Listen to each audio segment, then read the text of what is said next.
Hey y'all, it's Sarah, and good grief, take a look at this terrifying photo of Nazi youth from 1930s Germany. JK, that's from this year, from 6 months ago, in fact, in Wisconsin. This is a junior prom pic taken last May with students from Baraboo High School. And either their prom theme was like a crystal knot to remember, or we have a white supremacist problem on our hands. The story from the fully grown adult who took the photo and some of the kids was that they were waving goodbye to their parents. Bye, Mom. Bye, Dad. I'm off to join a really cool new youth movement. Come on, I know we have a president that shows you how to lie, but just like with the president, we all know you're lying. The photographer posted this photo on his website for sale. It's for sale. Who is this for? Is there a market for this? Oh my God, you know what? Don't answer that. What this picture shows is that at a mere suggestion, an entire group of young white men gave the Nazi salute with laughing, smiling, joyful faces. And you're probably saying, come on, Sarah, it was just a joke. Lighten up. You're so PC. Oh my God, it was a joke? That is rich. What a funny, funny joke. I must not have gotten the nuance of your funny, funny joke. Look, I'm not too PC. I've dressed up as Hitler. I've probably made 6 million Holocaust jokes. I'm not even going to go as far to say that you have to be Jewish to make jokes about Jews. You just have to not hate Jews.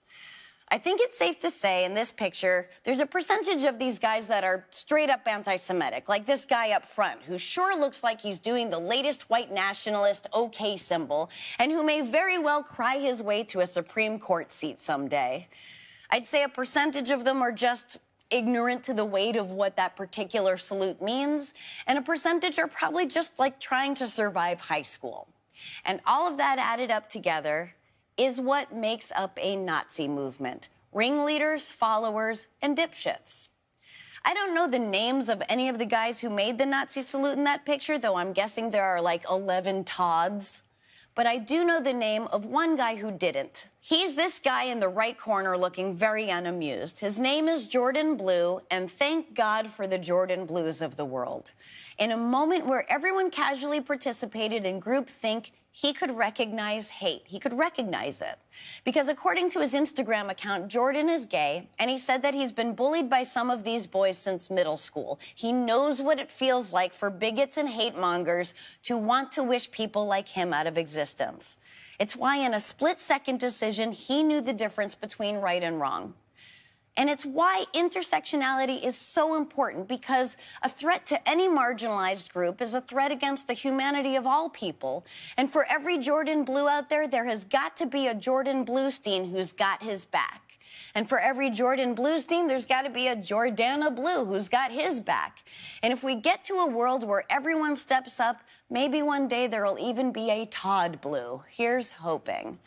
I may not be a Bluestein, but I am a Silverman, and I got your back, buddy. Peace.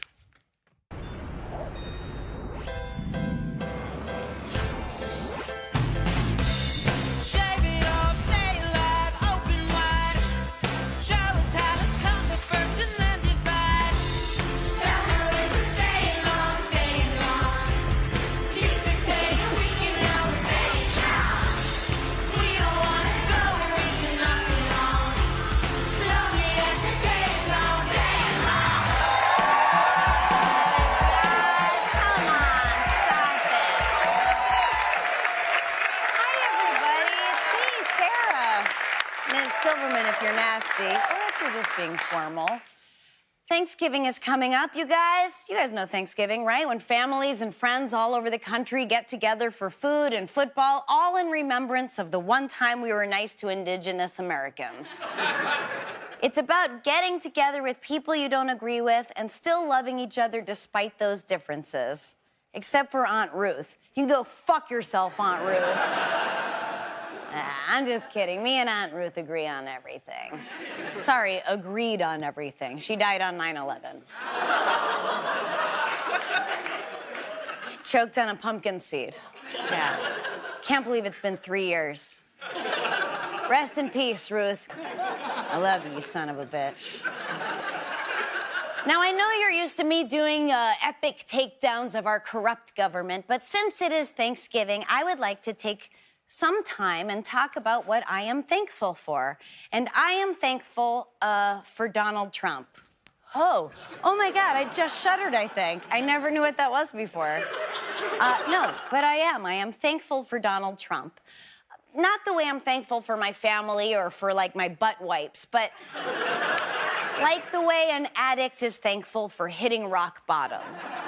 I think that Trump, taint waffle that he is, he's actually done some good, you know? I mean, not him personally. He's actually done, you know, he's a piece of shit. He's, oh, there might be kids watching. He's a piece of S1EP21.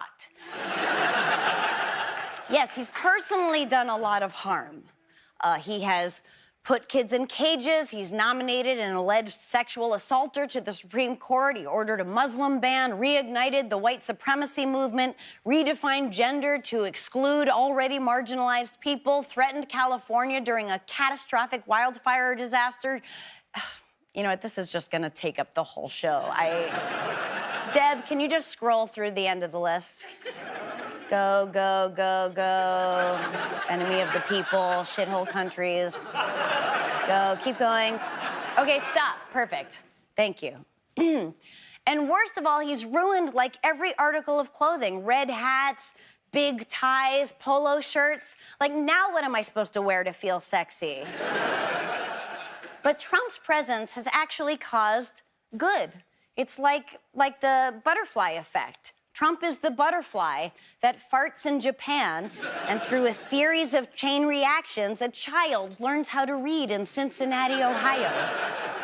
What I'm trying to say is Donald Trump is a butterfly fart, and here are some good things he has unintentionally triggered.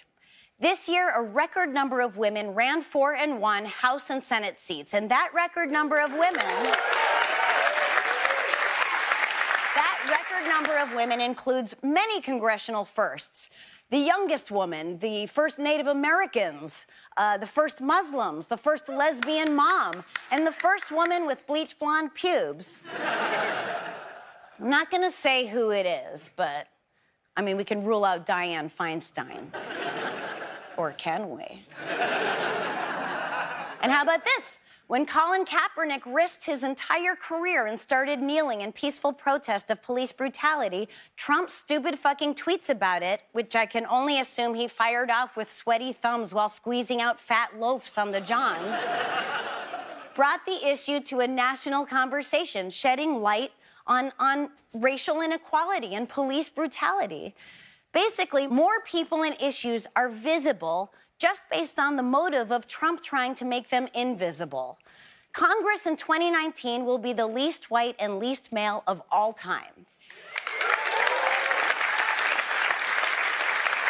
Our Congress will look a little less like a country club and a little more like our country. More people of color, more women, more young people turned out to vote despite voter suppression efforts and bad weather. Not like bad weather would keep anyone from doing their civic duty.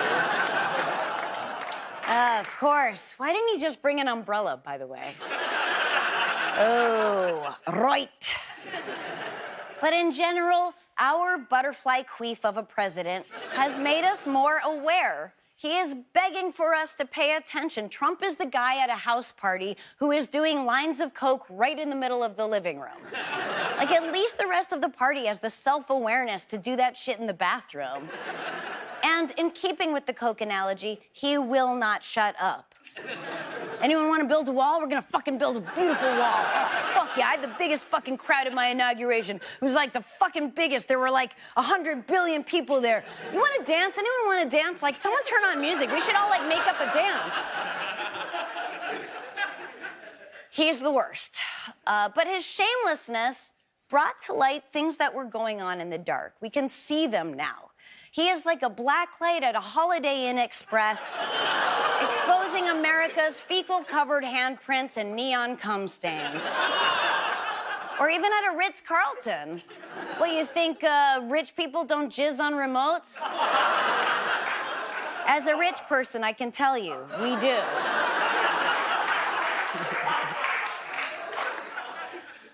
So in a fucked up way, I am thankful for Donald Trump because he made us pay attention. We can't not pay attention. When Obama became president, we got a little complacent. I mean, we had a cognizant, empathetic human being in office who didn't stare directly into the sun during an eclipse. With Obama, we thought everything was on the right track. But the truth is we weren't even close. During his presidency, Democrats lost both the House and Senate and nearly 1,000 state legislative seats. He failed to prosecute a single Wall Street criminal who caused the 2008 financial crisis. He authorized drone strikes that killed nearly 4,000 people. And he only predicted the men's NCAA basketball champion once in 8 years. I mean, come on, Barry. Even I picked more winners, and I fill out my bracket based on who has the hottest coach.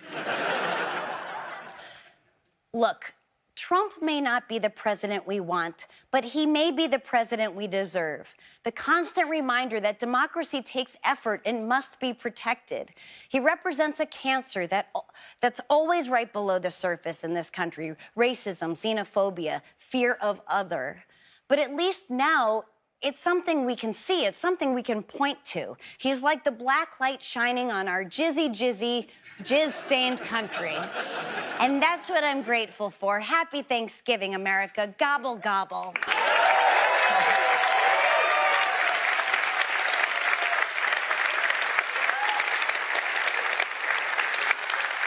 You know, I've often wondered what would it be like to be the mouthpiece for an American fascist regime. Well, wonder no more, me. Take a look. Sarah. Did President Trump commit a crime? I actually can say with all honesty, President Trump did not commit a crime. All right, next question. Still deny that he ever had a relationship with a woman named Karen McDougal. I can't confirm that he had a sexual relationship with Karen McDougal, but I can confirm that he has a sexual relationship with the Bacon McGriddle. Next. Given that the president promised to hire the best people, did he fail to live up to that promise? Yeah, sorry, that was miscommunicated. He promised to get the best peephole. It's a hole in the women's bathroom that he can look through when he's punching his penis. Presidential? Nope. Next question. Dummy? So how do you explain that? Well, you know, he wasn't shown love in his formative years, and he was taught that his only value was money, you know, and he didn't earn his money. You know, he was constantly given it from his That's father. when he, like, started, you know, gold-plating everything and wearing suits that matched his car, and he never really emotionally grew past, like, 8 years old because his mother had this, like, odd disdain for him, and because of it, he, you know, reenacted the trauma through copying her hair. Sarah. Stay and say the president has never lied to the American people. Yeah. You know why? Because I'm fucking crazy. Yes, pencil neck. This is the kind of precedent he wants to set for future presidents when his administration is out of office. The future. Jerry, did you hear that? How cute is that? Sweetie, it's the end of days. All right, I gotta go. Don't be enemies of the people. Peace.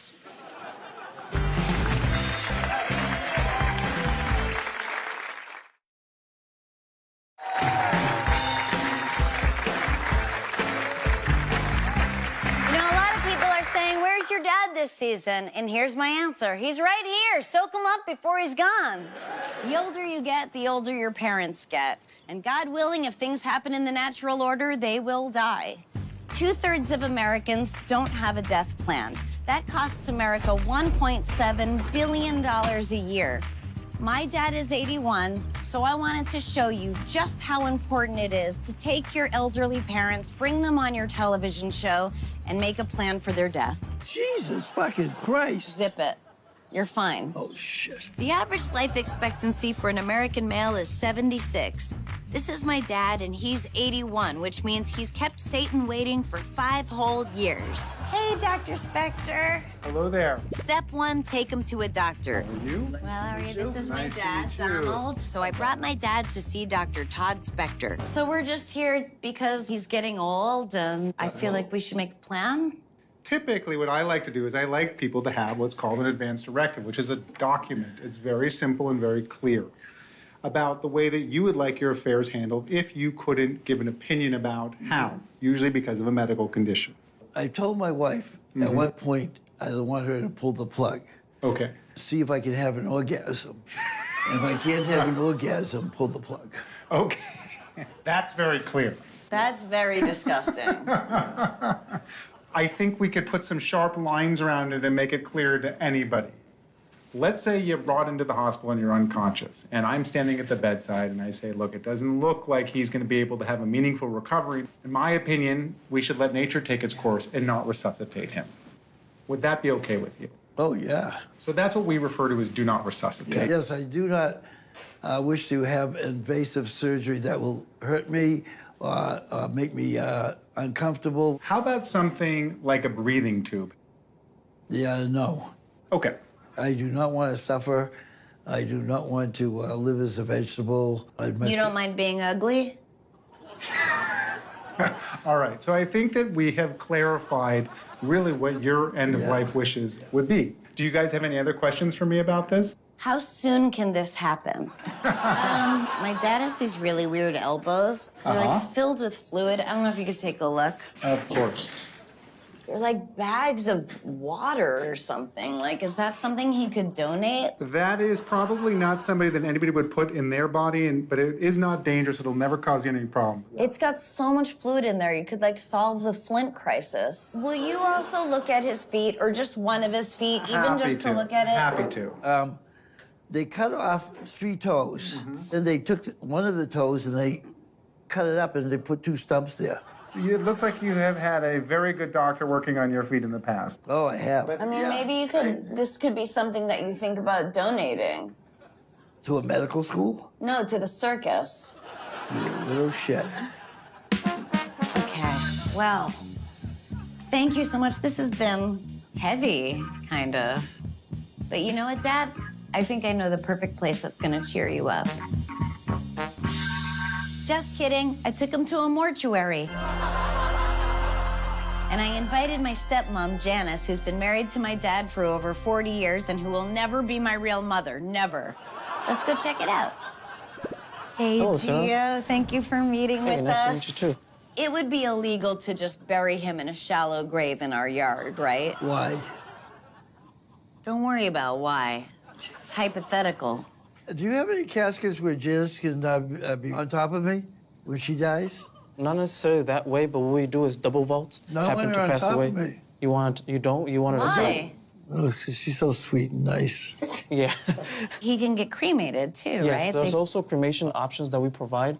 Could we shoot his ashes from a cannon, wait for it, into another cannon? There won't be any permits issued for any of that. I really want to be biodegradable somewhere. Just put in a sack. That's definitely not what I want. Not that way. I want the nicest casket, but I also want to be by your dad. Janice, we'll be dead. And just remember what I want. The worms crawl in, the worms crawl out, the worms play pinochle on your snout. That's living as being dead. Janice is getting state-of-the-art casket with a string that rings a bell in case she's alive. Thank you so much for your consideration. I know my parents. We went over a ton of excellent dying options today. So for posterity, and also because I couldn't make sense of half the things my dad said, I asked him to make a video will with all of his commandments. Hello, my name is Donald Silverman, and I want to leave a living will so that my children and our grandchildren will know what to do when I'm at the end of my life. I don't have anything to give anybody. I got old clothes, I got old shoes. If somebody wants my Timex watch, it takes a licking and keeps on ticking. My favorite food is a McDonald's chocolate milkshake. If I can't enjoy that anymore, pull the plug. I don't believe that there's any heaven or hell, so I don't need any fanfare. I don't care if you even come to my funeral to celebrate my life or not, or cry when I die. Just figure that I did my best, had a good time while I was here. Sometimes when you sing around bullshitting, talk about me a little bit and let me go as easy as possible. That's it. I love my daughters. I love my grandchildren. I love my Janice. I've had a goddamn good life. Now let me die in peace. I love you, Daddy. The worms crawl in, the worms crawl out, the worms play pinochle on your snout.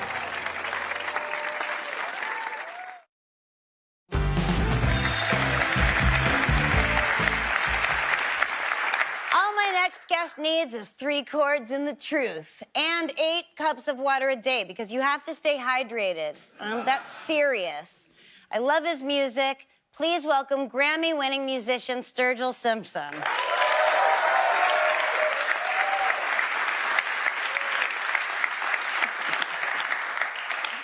You've always wanted to be a musician. You've always been a musician, but you didn't really follow your dream right away. You, on a whim, joined the Navy. Didn't even put thought into it. Not really. Worked at IHOP. How'd you know that? Have you seen you? Right. Worked on the railroad. That happened. But what is it that, like, what did it take for you to finally follow your dream? The railroad and the military are very similar. They're very tyrannical environments, and you know, every sentence usually ends with "or you're fired," and so I just adapted very easily into that. And after about 4 years, woke up one day and found myself in a management position, which I never really asked for, and just sort of hit vapor lock, you know. Just working the job and like 90-hour weeks. And I was just like, there's got to be. So as a I guess a stress mechanism, for the first time in a few years, I started playing and writing again at night. And my wife just sort of was like, hey, dumbass, you know, well, you should maybe just try to do that. You don't suck at that, you know. So we did. We sold all our shit and moved to Nashville. And I'm glad I listened to her thinking about it. Well, it's like a year ago, practically tonight, you were busking outside the CMAs. Wow. I watched it live on Facebook. I was giddy with excitement. It was very good. A lot of people don't even know why I did that. It was really a reaction to a blanket statement they issued about, it was right after the Vegas massacre, and the CMA sent out a blanket statement to any press saying that there could be no questions about gun control or President Trump or any, basically like, don't talk about anything about making money because this is a sales convention. All these awards. It's a fucking sales convention. Yeah. If it's really about country is about being outlaw, being badass, telling the truth, being raw. Like whether it's the American Music Awards, the Grammy Award, like all these things exist to sustain the music business. They don't exist to. It has little to nothing to do with the artist being recognized. I would say country music. You'd know more than me. Like the Country Music Awards would be more careful about that because the people who fill their coffers specifically are more NRA-based and shit like that. Absolutely. But I wouldn't say the artists are. Yeah, you can't be mad at them for not wanting to isolate their fan base. But that's I can. That's their. I can do whatever the fuck I want. To answer your question, it's something that I've come to realize that I don't know how much I have even left to contribute to that conversation at this point in my career because it has nothing to do with me or what I'm doing, and they've made it very clear they want nothing to do with me. So it's just I see it as a blessing now, really, because there's all these other avenues in past that quote unquote country musicians maybe we just finished a record last week that I've been working on for a year. It's definitely not a country record. I can't question these things. You just got to put art on your timeline first, and all the other shit really doesn't matter, I guess is what I've come to see and realize. We have to know what genre you are to list you in iTunes. Yeah. You wrote a song about me. I like to think it's about me. It's called Oh, Sarah. Is your wife's name Sarah? Yes, but that's a coincidence, and that doesn't mean that it's about her. No. It's not even about Sarah, because It's all about me. It's all about fucking you. You're just talking to Sarah. Right. So will you sing a little of it, and I'm gonna pretend that you're talking to me. You're totally blowing your chance of being my wife's best friend, but yeah. What? Come on. Sarah 1 and Sarah 2. She's Sarah 2. Damn. All right, we owe Sarah for you even fucking being here in the world.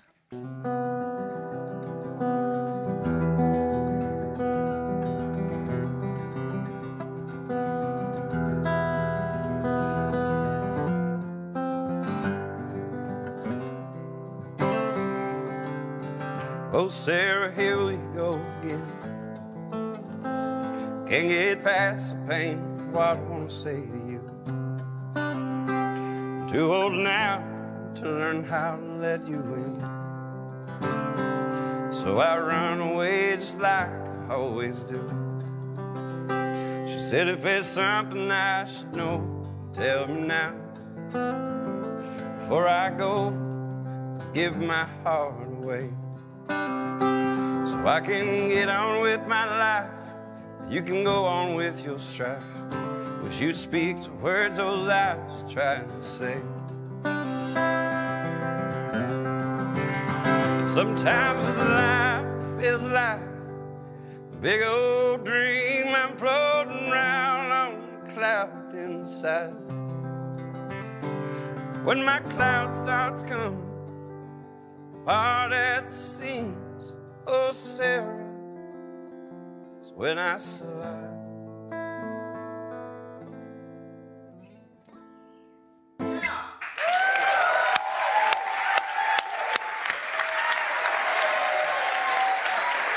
Thank you so much, Sturgill Simpson, everybody. Oh my gosh. Thank you to Sturgill Simpson, my stepmom, my dad, and his disgusting foot. Welp, that's the end of our season. I can't believe I made it through the entire season without making a single mistake. Good night, America. I love you. People of color, in addition to their own fuck my shit, cunt, twat. All right, fuck, shit, they're fucking cunts, shit, fuck me, shit. Hold on. Shit, fuck me, shit, cunt. Sorry. Shit. I can feel myself sweating. I can feel it squirting out the top of my head. Fuck, cunt, shit. Oh, I wonder if we'll get those sweat circles like men do in these shirts. Fuck, damn it. Oh, fuck. Fuck me. Excuse my language. What if I mess up again? We're just gonna do this for infinity? I did so well for so long.